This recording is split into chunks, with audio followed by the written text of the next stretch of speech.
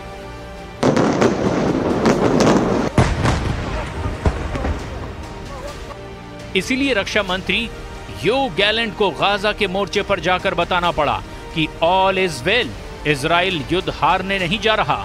Yoav Gallant बार बार Israel के मोर्चे पर जाते हैं, लेकिन इस बार उनका सैनिकों के बीच पहुंचना बहुत जरूरी हो गया है, क्योंकि एहुद बराक ने इजराइल में खतरे की घंटी बजा दी है। אנחנו בעזה צריכים להשיג את שתי המטרות שלנו, גם לחסל את החמאס וגם להחזיר את החטופים, ואנחנו על העניין הזה בכל הכוח. במקביל לנושא הזה, אנחנו מסתכלים על כל הזירה, וזה אומר שבזמן שאתם נלחמים כאן בעזה, אנחנו נערכים גם לכל דבר שיכול לקרות בצפון.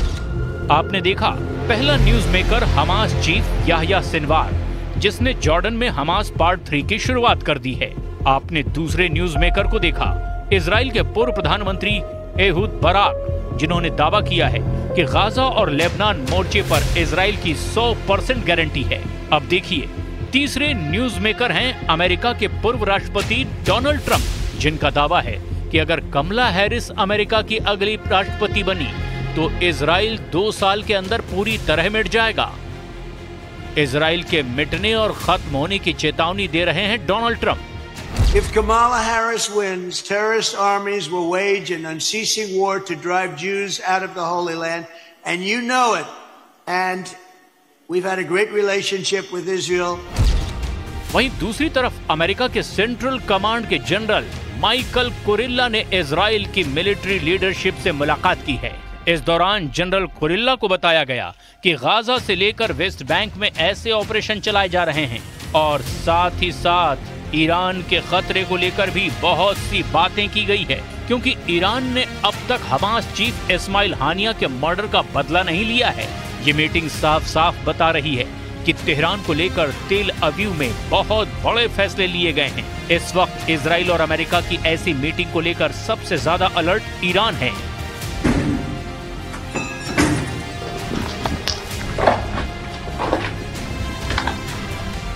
ईरान के सुप्रीम लीडर अली खामनेई ने भी अपने कमांडरों को एक चेतावनी भरी सलाह दी है। खामनेई ने कहा है कि दुश्मनों पर कभी यकीन नहीं करना, चाहे समझौते को लेकर कितनी भी बातें क्यों ना की जाए।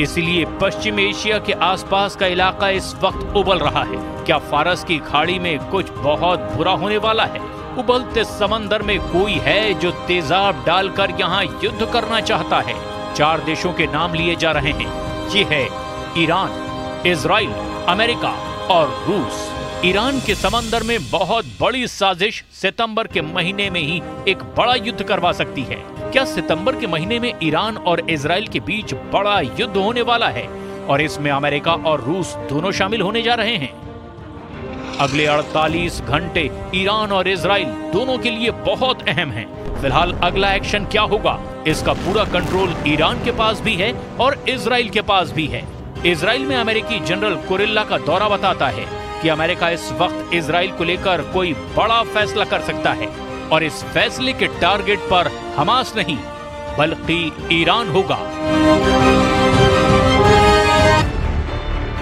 न्यूज़ 18 इंडिया चौपाल, एक ऐसा मंच जहां जब जब बात निकलेगी तो सिर्फ दूर तक नहीं बल्कि दुनिया के कोने कोने में जाएगी, क्योंकि इस बार बात होगी भारत के वैश्विक महाशक्ति बनने के लक्ष्य पर।